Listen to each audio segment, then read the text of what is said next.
귀한 아침, 생명 주신 이 아침에 이 새벽에 성전에서가 가정에서 주님께 예배하는 우리 모든 성도님들에게 주의 은혜와 사랑이 함께할 줄을 믿습니다.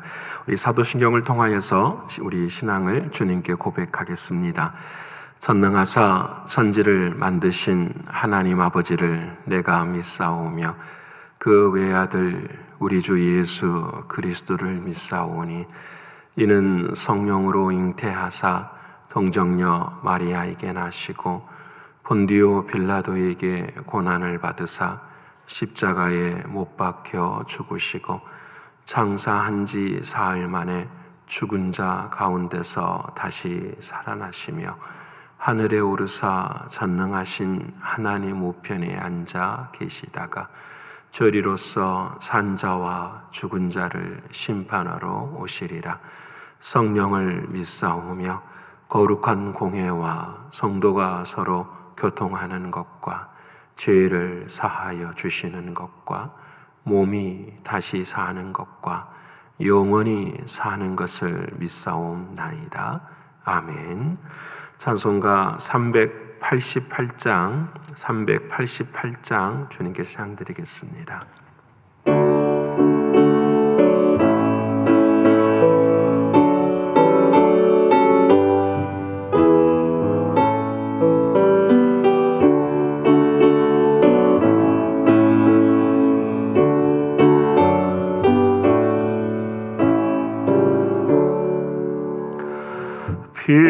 비바람 미칠 때와 물결 높이일 때에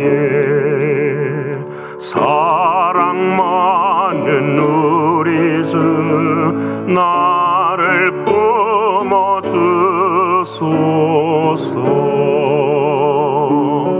풍 빠지나가도록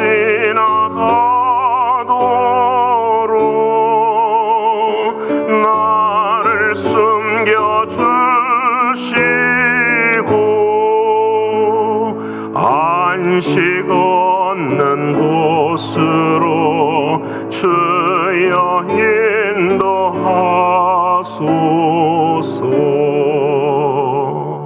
나의 영혼 피할 때 예수밖에 없으니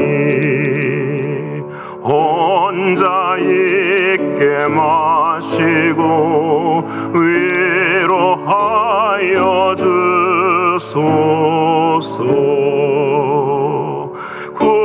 굳으지 하옵고 도와주신 비오니 알 수 없는 죄인을 주여 보호하소서.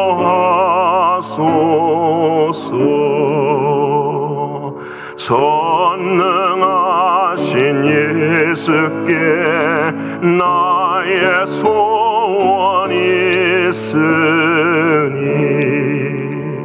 병든 자와 맹인을 고쳐주신 빕니다.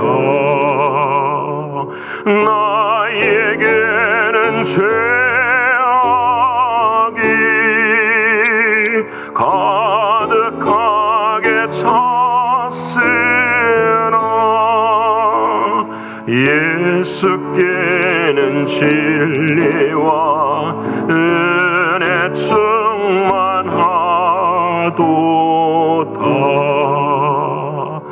나의 죄를 사하려 주의 은혜 크도다.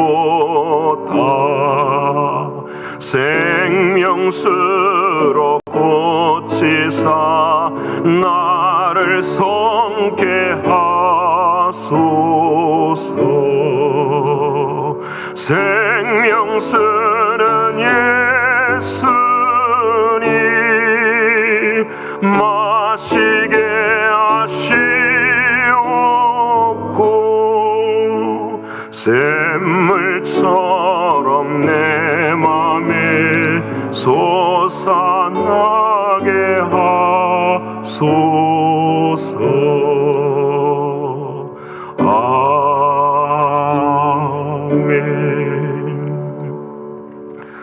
오늘 이 아침 우리가 통성으로 함께 기도드리길 원합니다. 하나님, 오늘 또 기도하는 자가 되게 하여 주옵소서. 막힌 길에서 길을 열어달라고, 비록 십자가의 길일지라도 그 길이 열려지는 은혜의 길이 되게 해달라고 기도하며, 그 길 가운데 사랑으로 충만하고 거룩으로 주님을 더 닮아가는 우리들이 되기를 위해 기도하기를 원합니다. 영적으로, 육신적으로, 경제적으로 신분의 어려움 앞에 있는 사랑하는 성도들에게 오늘 또 능히 피할 길을 예비하시사 은혜로 승리하는 귀한 한 날이 되기를 위해서 기도하길 원합니다. 교회와 교회 학교와 선교지가 믿음의 터가 견고해질 수 있도록 기도해 주시고, 그리고 마지막으로는 다음 주부터서 고난주간을 지나게 되는데 특별히 특별 새벽 기도회 위에 주께서 은혜를 허락해 주시사 결단하고 십자가의 길을 걷는 우리 교회가 되기를 위해서 이 네 가지 기도 제목 가지고 통성으로 함께 기도드리겠습니다. 고마우신 아버지 하나님, 감사하신 아버지 하나님, 우리의 평생의 길을 걸어가는 이 자리에 오직 사랑하는 주님의 이는 없음을 고백합니다.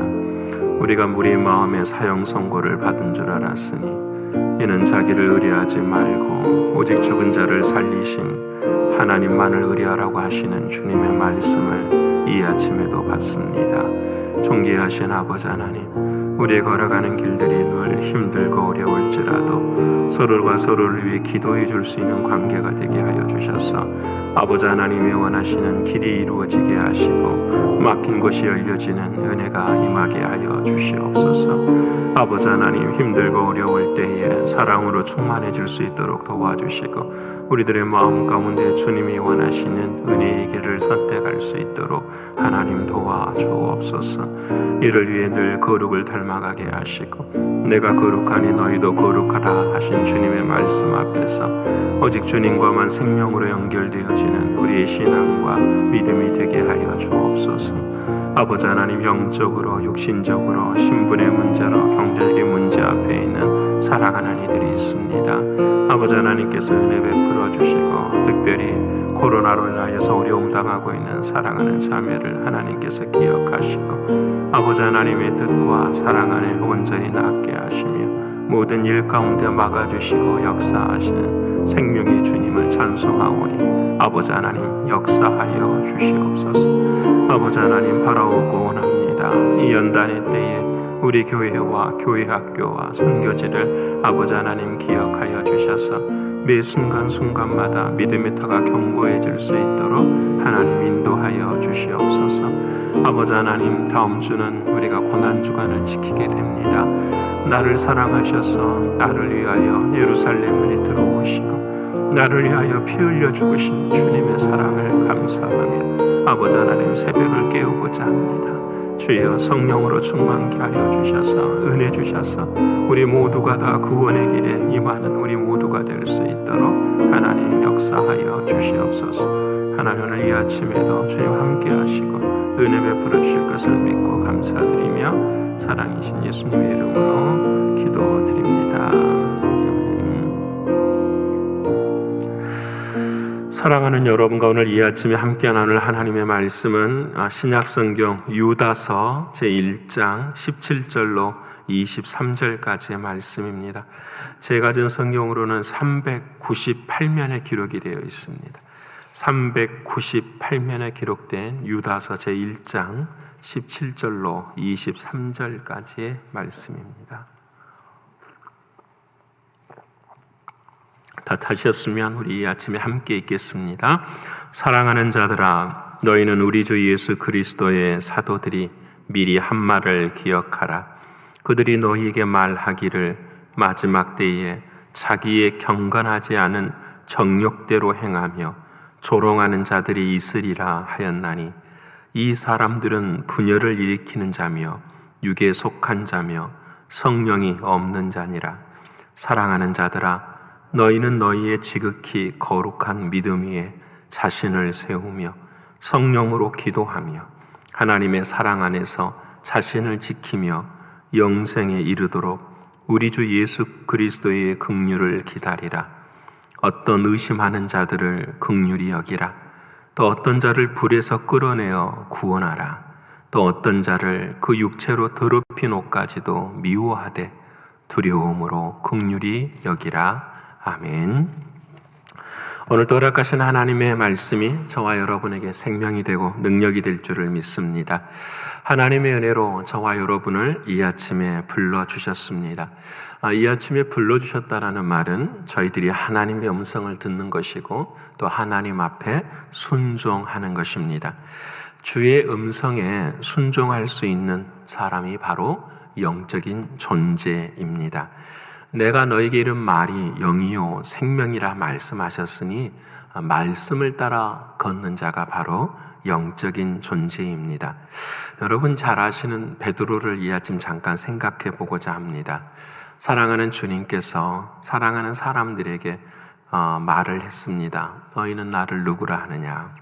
어떤 사람들은 엘리야라고 하기도 하고 어떤 사람들은 세례 요한이라고 하기도 하고 또 에레미야라고도 이야기를 합니다. 그 대답들이 전부 다 주님의 마음에는 흡족하지를 않았지요. 그래서 사랑하는 주님이 제자들에게 묻습니다. 너희는 나를 누구로 하느냐? 그때 사랑하는 베드로가 말을 합니다. 주는 그리스도시요 살아계신 하나님의 아들이십니다. 그때 주님이 이렇게 말씀하시죠. 이를 알게 한 이는 혈육이 아니라 아버지 하나님이라. 다시 말씀드리면 하나님의 음성을 들은 베드로는 영적인 존재라는 거죠. 이 말씀이 참 중요해요. 하나님의 말씀이 들려지는 사람, 그 말씀에 순종하는 사람, 이 사람은 영적인 존재예요.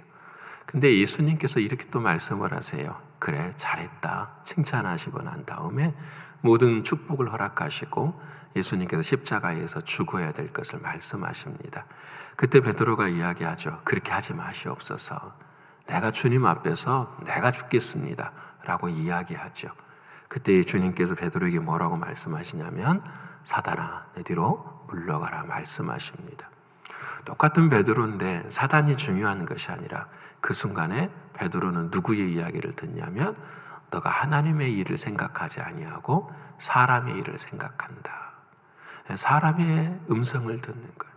사람의 음성을 듣는 순간 우리는 육신의 존재가 되고 마는 거죠.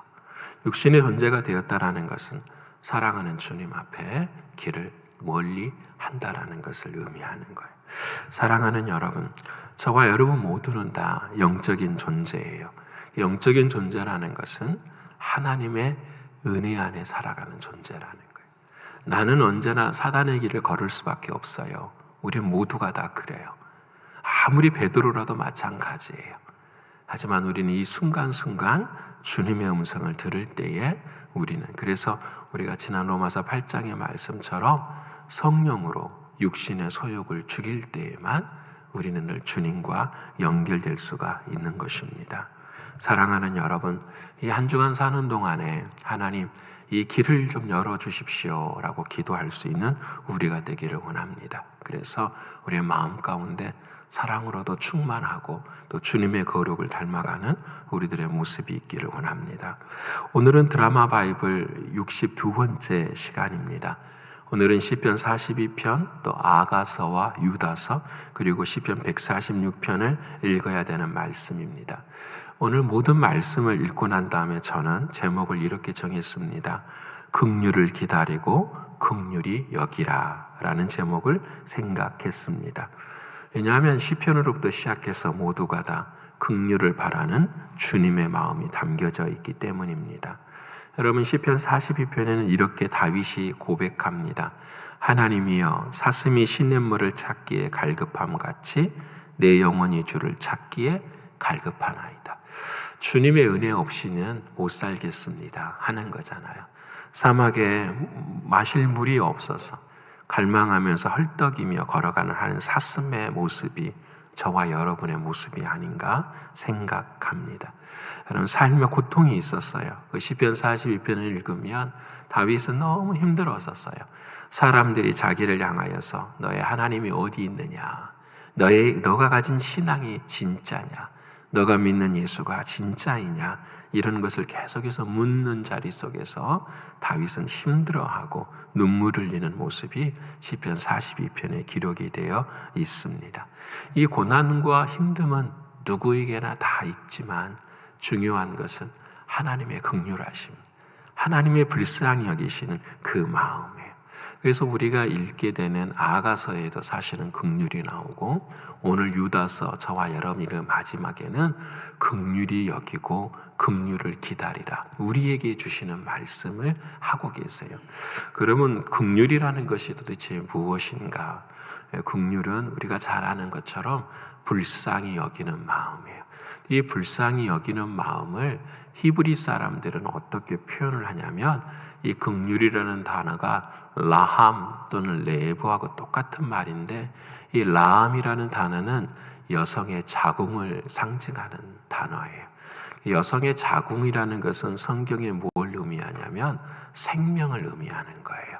그러니까 한 여인이 생명을 잉태하는 것은 사실 성경적으로 보면은 인간의 하나님이 이 땅 위에 인간에게 허락하신 죄의 결과예요.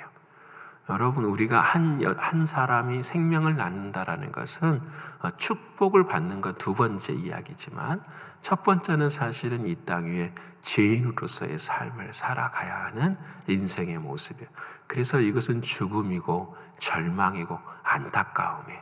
근데 이 생명이 그 엄마의 뱃속에서 자궁에서 죽을 수밖에 없는 생명이 살 수 있는 유일한 길은 탯줄로 엄마와 생명이 연결된 거예요. 이것이 긍휼이에요. 우리는 죽은 인생이지만 탯줄로 연결되어서 엄마의 뱃속에서 삶을 사는 것처럼 우리는 죽은 인생이지만 하나님과 탯줄이 연결되어서 살아가는 그 은혜가 바로 긍휼이에요. 그래서 우리 성경에서 긍휼을 말한다는 것은 바로 이것이 전제되는 거예요. 내가 당신을 불쌍히 여깁니다. 이런 게 아니에요. 우리는 하나님의 은혜 없이는 살 수 없습니다. 라는 걸 아는 것이 긍휼이에요. 어제 우리가 룻기서를 읽었어요. 그 룻기가 바로 그거예요. 여러분 잘 아시는 한 가정이 있었어요. 그 가정은 하나님의 사람들이었어요. 근데 흉년이 들자 그들이 그 하나님의 약속의 땅을 버리고 모압 땅으로 들어가요. 이게 잘못이거든요. 하나님께서 구약에 기근을 주고 가난을 주는 이유가 다 있었어요. 하나님의 백성으로 하여금 하나님에게 회개하고 돌아오게 하시기 위한 하나님의 뜻이었거든요. 근데 이들은 그거와 상관없이 그들의 생명, 육신의 생명을 위해서 모압 땅으로 들어가죠. 다 죽어요. 여러분 하나님의 뜻을 거역하고 하나님의 약속을 버리고 걸어가는 걸음은 다 죽어요. 왜? 생명이 주권은 하나님께 있기 때문에 그래요. 결국은 나오미와 룻이라고 하는 여인이 다시 이스라엘 땅으로 들어가요. 그때 고백하는 게 뭐냐면 하나님께서 자기 고향에 은혜를 베풀으셨다고 이렇게 이야기를 해요. 나오미가 회개한 거죠. 자신의 인생의 절망을 경험하면서 이 길이 아니었구나. 하나님께로 돌아가야 되는 거구나 라는 걸 알고 돌아갔죠. 나오미의 인생이나 룻의 인생이나 아무런 소망이 없어요. 여러분 그렇잖아요. 이삭을 주어서 평생을 살아가야 되는 여러분 한번 생각해 보세요. 얼마나 비참한 인생이든. 여러분 그래서 그 이삭을 줍는 인생인데 그 줍는 인생 위에 보아스라는 사람이 나타나서 그들에게 은혜를 베풀어요. 여러분 보아스는 돈이 많은 사람이고 유력한 사람인데 그 나오미뿐만 아니라 룻이라고 하는 여인 그것도 이방 여인이잖아요. 아무것도 가진 것도 없는 여인. 한번 그 남편과 결혼해도 죽은 과부의 모습이 여러분 사랑할 조건이 있나요?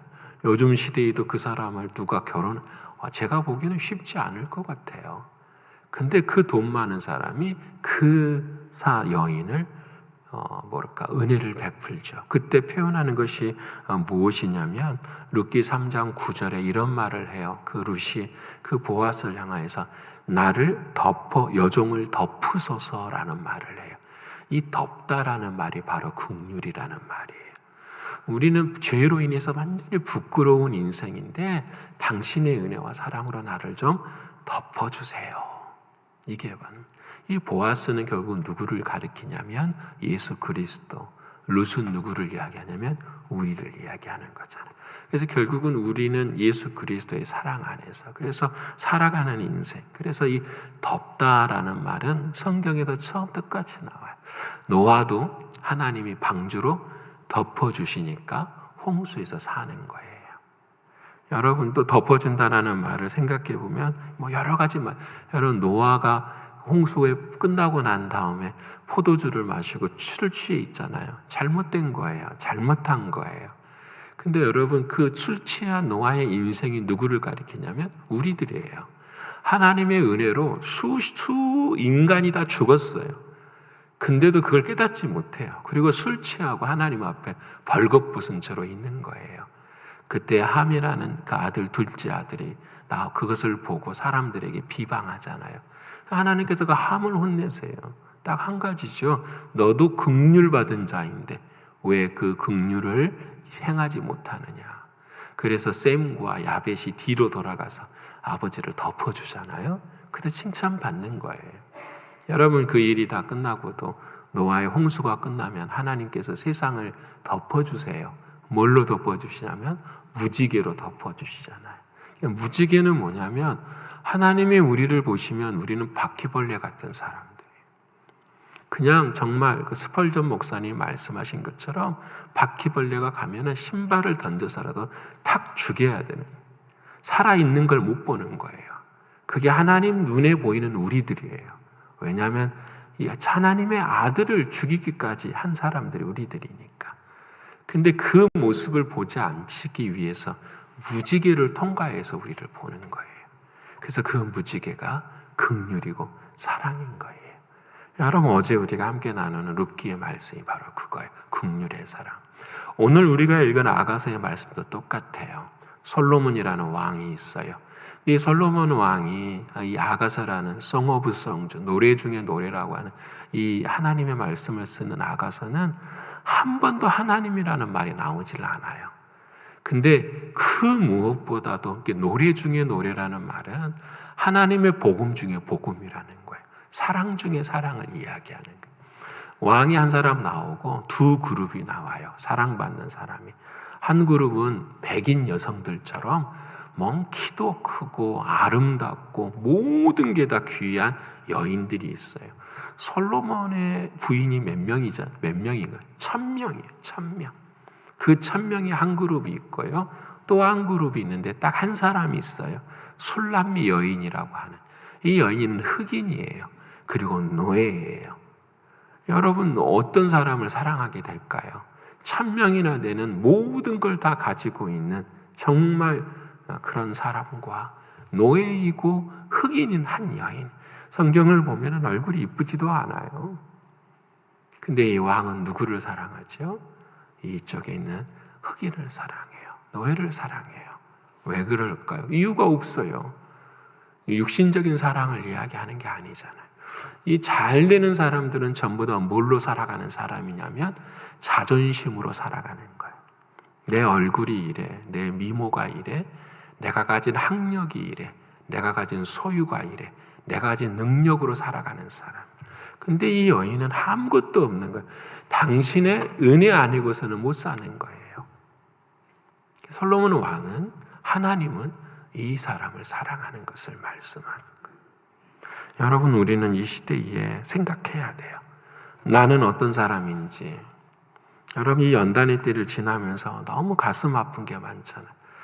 신앙도 선택하고 예배도 선택하고 교회도 선택하고. 여러분 우리는 선택하는 존재가 아니에요. 우리는 그냥 은혜 받은 존재이고 그 은혜가 없으면 오늘 밤이라도 오늘이라도 이 은혜가 걷어지면 이 코끝에서 숨이 멈춰요. 그럼 우리는 주님 앞에 가서 심판받아야 돼요. 그게 저와 여러분이 살아가는 존재예요. 너는 아무것도 없다라는 거예요. 여러분 하나님께서 아브라함을 사랑하시잖아요. 아브라함에게 이삭을 주셨잖아요. 이삭을 갖다 바치라고 하세요. 큰 뜻이 뭘까요? 이삭이 너 거냐라고 물어보는 거예요. 하나님이. 근데 아브라함 그걸 알아요. 이삭은 제 게 아닙니다. 하나님의 것입니다. 하나님이 원하시는 대로 드릴게요. 그게 바로 하나님의 긍휼을 받은 자의 모습인 거예요. 그래서 하나님은 아브라함을 칭찬하잖아요. 그래, 됐다. 그 믿음이면 됐다. 여러분, 이게 우리들의 모습이고 신앙이에요. 오늘 본문의 아가서를 읽어보면 이와 완전히 반대되는 사람들이 있어요. 바로 첫 번째 아가서는 어떤 사람들이 나오냐면 포도원을 허무는 여우가 나와요. 하나님의 은혜를 받고 살아가는 사람들의 마음 가운데 포도원을 허무는 여우 같은 것들이 등장한다라는 거예요. 경계를 무너뜨리고 침범해 오는 것들이 있어요. 저와 여러분의 삶에도 있어요.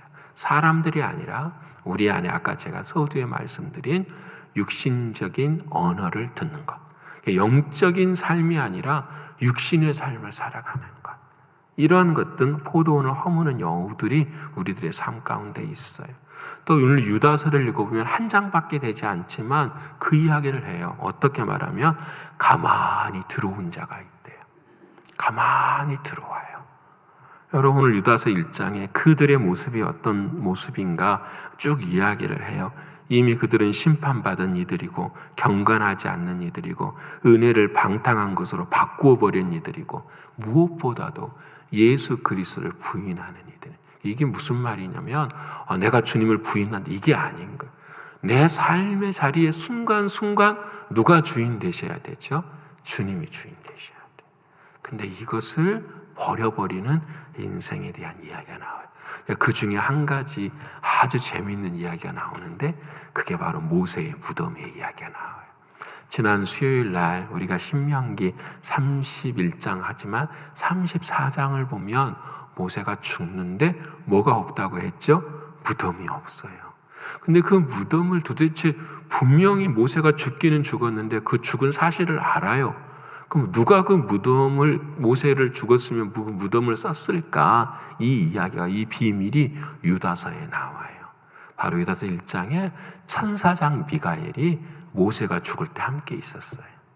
여러분, 미가엘은 영적인 전쟁의 승리의 선사잖아요. 그 미가엘이 모세의 무덤을 썼어요.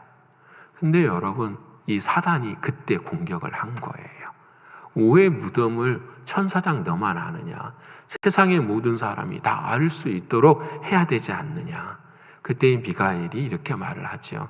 이건 하나님의 뜻이라. 그랬더니 이 사람들이 비방을 해요. 하나님이 왜 그렇게 하느냐? 비방을, 하나님의 권위에 비방을 하니까 이 미가엘이 오늘 본문에 뭐라고 말하냐면 그들을 꾸짖었다라고 이야기를 해요. 근데 미가엘이 꾸짖은 것이 아니라 하나님이 꾸짖었도록 청한 거예요. 하나님이 하시는 권위 앞에 하나님의 뜻을 이루게 하는 것을 말씀하고 있는 거예요. 이걸 쉽게 설명하면 이런 거겠죠. 여러분, 모세의 무덤이 이 땅 위에 있었으면 이스라엘 백성들은 전부 다 뭘 섬겼을까요? 모세의 무덤 섬기는 거예요. 왜냐하면 너무 당연해요. 송아지를 섬겼던 이들이에요. 그들은 그들의 삶 속에서 늘 주인 되어지는 것들을 섬기고 살아가는, 오늘 저와 여러분의 삶도 마찬가지. 근데 그 하나님은 그것을 철저하게 죽여버리셔. 근데 여러분, 여기에 중요한 게 뭐냐면 예전에는 무덤을 없애도록 해서 죽이는 삶을 하나님은 보여주셨죠. 근데 신약에 와서는 우리가 무덤인 걸 보여주신, 우리가 죽었다라는 거예요. 이게 아니면은 어떤 것도 하나님께서 영광을 받지를 못해요. 이 말씀을 묵상하면서 저도 참 마음이 아파요. 내 자신도 죽어요. 어떤 이야기가 들리고 어떤 모습이 해도 그래, 나는 죽었어. 이렇게 살아가야 되는데 이게 참 쉽지가 않아요. 여러분도 마찬가지일 거예요. 그래서 그것을 죽지 못하는 인생의 길이 어떤 길인가를 그 다음에 쭉 말씀을 하시는데 가인의 길과 같다 이야기를 해요. 발람의 길과 같다 이야기를 해요. 또 그 아람과 그 땅이 진노의, 하나님의 진노를 받아서 불에 타 죽은 사람들의 고라의 자손과 같은 이야기를 하나님이 하시는 거예요. 사랑하는 여러분, 오늘 저와 여러분 모두가 다 오늘 긍휼을 받은 자이고 또 우리는 긍휼을 베푸는 자들이 되어야 됨을 성경은 이야기합니다. 오늘 본문에서 그래서 우리를 거룩한 믿음 위에 자신을 세우고 성령으로 기도하고 사랑 안에서 자신을 지키고 긍휼을 기다리는 자, 그리고 은혜를 받았으니 끝까지 은혜를 베푸는 사람들이 되어야 된다라고 주님은 말씀하십니다. 오늘 저희들이 함께 하나님의 말씀을 읽어 나갈 때에 하나님이 나를 어떻게 사랑하시는가, 그 긍휼이 무엇인가, 그래서 나아가 사는 것이 아니라 내 안에 주님으로 매일매일 승리하시는, 그래서 오늘 또 그 긍휼이 끊어지지 않도록, 생명의 탯줄이 끊어지지 않는 저와 여러분의 신앙과 믿음이 되시기를 간절히 축원합니다. 기도하겠습니다. 고마우신 주님, 참 감사합니다. 오늘 주님께서 귀한 말씀 중에 우리를 어떻게 사랑하시는가, 그 사랑의 말씀을 주셨습니다. 우리는 늘 사랑받고 살아갑니다. 근데 그 사랑의 온전함을 때로는 깨닫지 못할 때가 참 많습니다. 아버지 하나님, 내가 긍휼 받은 자인 것을 늘 잊지 않도록 도와주셔서 그 긍휼을 통하여서 다른 이들 또한, 다른 사람들 또한 긍휼을 얻도록 기도할 수 있는 우리 모두가 될 수 있도록 인도하여 주시옵소서. 늘 사랑하는 주님의 생명의 탯줄과 연결되어져서 주님을 끝까지 사모할 수 있는 우리 모두가 되게 하여 주옵소서. 아버지 하나님, 오늘 이 아침 한 가지 기도하옵는 것은 우리들의 마음에 베드로의 육신적인 모습이 참 많이 있습니다. 이미 죽었다라고 이야기하지만 죽지 못한 우리들의 믿음과 신앙을 보게 됩니다. 아버지 하나님, 죽어야 되는 것이 신앙이 아니라 이미 죽은 것이 믿음인데 그 일을 아직도 경험하지 못하는 우리들의 삶들이 있습니다. 아버지 하나님, 용서해 주시고 또 회개하오니 날마다 나는 죽고 주님이 우리 안에 사시는 우리의 신앙과 믿음이 되게 하셔서 마지막 주님 앞에 설 때에 나는 없고 내 안에 계시는 주님으로 인하여 천국에 이룰 수 있는 우리의 신앙이 되게 하여 주시옵소서. 오늘도 주께서 함께해 주시고 특별히 육신적으로 공고한 사랑하는 성도들을 하나님 기억하시고, 특별히 코로나 때문에 힘들어하는 사랑하는 성도들을 아버지 하나님 품어주셔서 고난 중에서도 기쁨이 있게 하시고 감사가 있게 하시고 승리를 주시는 주님 앞에 감사하는 우리 모두가 되게 하여 주옵소서. 오늘 또 침을 맞기를 원하는 사랑하는 성도들 성전에 찾아올 때에 주의 성령께서 함께해 주셔서 온전히 치유해 주시고 감사와 기쁨이 넘치는 귀한 사역이 될 수 있도록 인도하여 주시옵소서. 아버지 하나님 앞에 찬송과 존귀와 영광을 올려드리며 사랑이 많으신 예수님의 이름으로 감사하며 기도드립니다. 아멘. 하늘에 계신 우리 아버지여, 이름이 거룩히 여김을 받으시오며 나라에 임하옵시며 뜻이 하늘에서 이룬 것 같이 땅에서도 이루어지이다. 오늘날 우리에게 일용할 양식을 주옵시고 우리가 우리에게 죄 지은 자를 사하여 준 것 같이 우리의 죄를 사하여 주옵시고 우리를 시험에 들게 하지 마옵시고 다만 악에서 구하옵소서. 대개 나라와 권세와 영광이 아버지께 영원히 있사옵나이다. 아멘.